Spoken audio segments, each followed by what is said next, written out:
జగన్మోహన్ రెడ్డికి full time bad నడుస్తూ ఉంది. వైఎస్ఆర్ కాంగ్రెస్ పార్టీకి ఊహించినటువంటి షాక్. వైఎస్ఆర్ కాంగ్రెస్ పార్టీ అభ్యర్థులు పోటీ నుంచి తప్పుకోవడానికి రంగం సిద్ధం చేసుకుంటా ఉన్నారు. వైఎస్ఆర్ కాంగ్రెస్ పార్టీ మేనిఫెస్టో వచ్చిన తర్వాత వైఎస్ఆర్ కాంగ్రెస్ పార్టీ నుంచి ఎమ్మెల్యేలుగా పోటీ చేసే అభ్యర్థులు బెంబేలు ఎత్తిపోతున్నటువంటి పరిస్థితి. అసలు ఇంతకీ ఎవరెవరు డ్రాప్ అవ్వాలనుకుంటున్నారు, మరి ఇప్పుడు జగన్మోహన్ రెడ్డి ఏం చేస్తాడు అనేది ఈ వీడియోలో వివరించబోయే ముందుగా ఇప్పటివరకు మన ఛానల్ సబ్స్క్రైబ్ చేయని వాళ్ళు ఖచ్చితంగా సబ్స్క్రైబ్ చేయండి, మరో 10 మందితో చేయించండి. ఇక విషయానికి వస్తే మన డెకాయిడ్ ముఖ్యమంత్రి నీచమైనటువంటి బతుకు మనందరికీ తెలుసు. ప్రజలు ఎలాగో అతనికి ఓటేయరు కాబట్టి దొంగ ఓట్లు పెట్టుకొని, పోలీసులను పెట్టుకొని, ప్రభుత్వ అధికారులను పెట్టుకొని ఏదో విధంగా వచ్చే ఎన్నికల్లో గెలిస్తే 5 సంవత్సరాల్లో రాష్ట్రాన్ని సర్వనాశనం చేయొచ్చు అనేటువంటి నీచమైనటువంటి నికృష్టమైనటువంటి ఆలోచనలు చేసుకున్నాడు. అందుకే రాష్ట్ర వ్యాప్తంగా దాదాపుగా 20 లక్షలకు పైగా దొంగ ఓట్లు పెట్టుకున్నాడు. పోలీసుల్లో తన బానిసలను పెట్టుకున్నాడు. ప్రభుత్వ అధికారుల ద్వారా కుట్రలు చేద్దామనుకున్నాడు. కానీ ఎన్నికలు దగ్గరకు వచ్చిన తర్వాత, ఎలక్షన్ కోడ్ వచ్చిన తర్వాత, ప్రజల్లో వచ్చినటువంటి మార్పు చూసిన తర్వాత ఈ ప్రభుత్వ అధికారులు, ఆ పోలీసుల్లో కూడా పూర్తి స్థాయిలో మార్పు వచ్చింది. మనం జగన్మోహన్ రెడ్డిని నమ్ముకుంటే, జగన్కి సహకరిస్తే ప్రజలు మనల్ని చెప్పుతో చీపుర్లతో కొట్టేటట్టున్నారు అనేటువంటి భయం, ఆందోళన వైఎస్ఆర్ కాంగ్రెస్ పార్టీ నాయకుల్లోనే కాదు, ప్రభుత్వ అధికారుల్లో, పోలీసుల్లో కూడా వచ్చేసింది. అయితే తెలుగుదేశం పార్టీ మేనిఫెస్టో ఇచ్చింది. అంటే పూర్తిస్థాయి మేనిఫెస్టో కాకపోయినా సూపర్ 6 ఇచ్చింది. మహిళలకి దగ్గర నుంచి యువతకు కానీ, నిరుద్యోగులకు కానీ, రైతులకు కానీ అన్ని వర్గాలకి చంద్రబాబు నాయుడు గారు హామీలు ఇవ్వటం జరిగింది, బీసీలకు కానీ.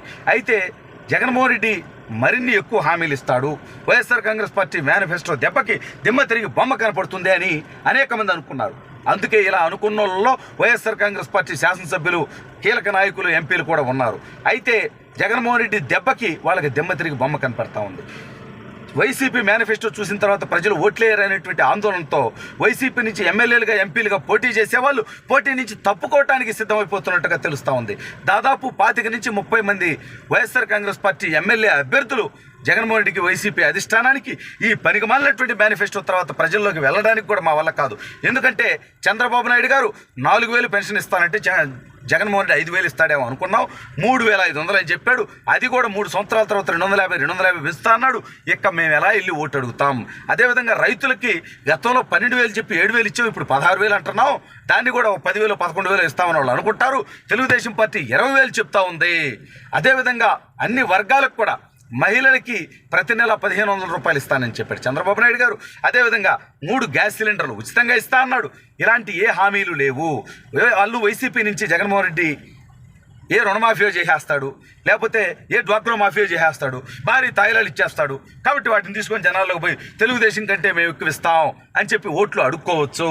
ఆ రకంగా ప్రజలను మరోసారి మోసం చేయొచ్చు, ఆ రకంగా మరోసారి అధికారంలోకి రావచ్చు అనేటువంటి నీచమైనటువంటి ఆలోచన వైఎస్ఆర్ కాంగ్రెస్ పార్టీ అభ్యర్థులు చేశారు. కానీ జగన్మోహన్ రెడ్డి ఏమనుకున్నాడు? ఇచ్చిన హామీలు నెరవేర్చినటువంటి దౌర్భాగ్యుడిని మరిన్ని హామీలు ఇస్తే ప్రజలు నమ్మరేమో, అసలు దేకరేమో, ఇంకా ఇది ఘోరమైనటువంటి మోసం అనుకుంటారేమో, ఎక్కువ చర్చ జరిగితే బొక్కబడిపోద్ది.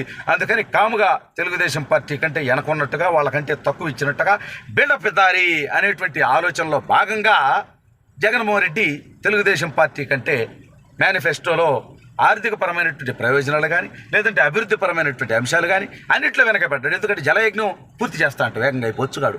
5 సంవత్సరాలు ఎంపీ గారు పోలవరం 5% పూర్తి చేసామంటే చెప్పలేనోడు, మళ్ళీ అధికారంలోకి వస్తే పోలవరం పూర్తి చేస్తా అంటే ఎప్పుడు కూడా నువ్వు చేసేది పనికిమాలోడా అని ప్రజలు అనుకుంటా ఉన్నారు. మెగా డిఎస్సీ ఇస్తా అన్నటువంటి బోగ్గాడు డిఎస్సీ ఇవ్వలేదు అనేటువంటిది ప్రజల్లో ఉన్నటువంటి ఆరోపణ. ప్రతి ఏడాది జనవరిలో జాబ్ క్యాలెండర్ ఇస్తా అన్నటువంటి దౌర్భాగ్యుడు ఒక్క జాబ్ ఇవ్వలేదు అనేది నిరుద్యోగంలో ఉన్నటువంటి ఆందోళన. యువతకి కనీసం నిరుద్యోగ భృతి కూడా ఇవ్వనటువంటి దౌర్భాగ్యుడు. వీటన్నిటి నేపథ్యంలో ఏ హామీ కూడా ప్రజలకు ఎక్కలేదు. జగన్మోహన్ రెడ్డి మేనిఫెస్టోని ప్రజలు పట్టించుకోవటం మానేశారు. అందుకే వైఎస్ఆర్ కాంగ్రెస్ పార్టీలో కీలకమైనటువంటి వ్యక్తులు, అందులో జగన్కి అత్యంత సన్నిహితులు, మంత్రులుగా చేసిన వాళ్ళలోనే దాదాపు 8 మంది ఈ ఎన్నికల నుంచి డ్రాప్ అవటం మేలు. ఈ మేనిఫెస్టోతో ప్రజల్లోకి వెళ్తే ఘోర ఓటమి చెందుతాం, భారీ మెజార్టీలతో తెలుగుదేశం పార్టీ గెలుస్తుంది. కాబట్టి మనం పోటీ నుంచి తప్పుకుంటే కనీసం డబ్బులన్నా మిగులుతాయి, పురువన్నా మిగులుతుంది అనుకుంటే నామినేషన్లు అయిపోయినాయి. అందుకే జగన్మోహన్ రెడ్డి కూడా తెలివిగా నామినేషన్లు పూర్తయ్యే రోజు వరకు మేనిఫెస్టో బయట పెట్టాల. ఎందుకంటే ముందే తెలుసు అతనికి ఈ మేనిఫెస్టో చూస్తే డ్రాప్ అయిపోతారని. ఇప్పుడు ఏం చేయాలి? పోటీలో ఉండాలి, కానీ ఎలక్షన్ చేయరు, డబ్బులు ఖర్చు పెట్టరు. ఘోరమైనటువంటి ఓటమి వైఎస్ఆర్ కాంగ్రెస్ పార్టీ చూడబోతా ఉంది. వీళ్ళంతా కూడా జగన్మోహన్ రెడ్డిపై ఒత్తిడి చేయటం మొదలుపెట్టినట్టుగా తెలుస్తోంది. అవసరమైతే మరో మేనిఫెస్టో రిలీజ్ చేయి, ఈసారి భారీగా అన్ని వేలు ఇచ్చేస్తాం, 2,000 ఇస్తాం, 2 లక్షలు ఇస్తామని చెప్పి చెయ్యి. ఇంటికి 1 కేజీ బంగారం, ఇంటికి 1 కారు బంగ్లా ఇచ్చేస్తామని బొంబాయి కబుర్లు చెప్పు అంటే ఎవరైనా నమ్మేది? ఇంటి స్థలం ఇస్తాను, ఇల్లు ఇస్తానని చెప్పి చివరికి షెడ్ భూమి ఇస్తే మొహాన్ని వస్తానన్నారా పేదలకి పెత్తందారులకి ఇద్దాం అంటాను. నాకేమో 700 కోట్ల ఆస్తులు ఉండే, సాక్షి పేపర్ ఉండే, సాక్షి టీవీ ఉండే, సండూరు పవర్ కంపెనీ ఉండే, భారతీయ సిమెంట్స్ ఉండే, వందలాది కంపెనీలు నా పేరు మీద ఉండే, లక్షలాది కోట్లు అక్రమంగా దోచుకుంటేని నేను పెత్తందారునైనా ప్రజలు పేదోళ్ళు అయిపోయారు ఇప్పుడు. కాబట్టి వాళ్ళు నా మీద యుద్ధం చేస్తూ ఉంటారు, నేను చెప్పింది రివర్స్ అయిపోయింది అనేటువంటి ఆందోళనలో జగన్మోహన్ రెడ్డి కూడా ఉన్నట్టుగా తెలుస్తోంది. కానీ జగన్కి ఏమో నష్టం? ఓడిపోతే విదేశాలకు పారిపోతాడు దోచుకున్నటువంటి డబ్బుతో. అతని అరాచకాలకి సహకరించినటువంటి వాళ్ళే ఇక్కడ బుక్ అయిపోతారు.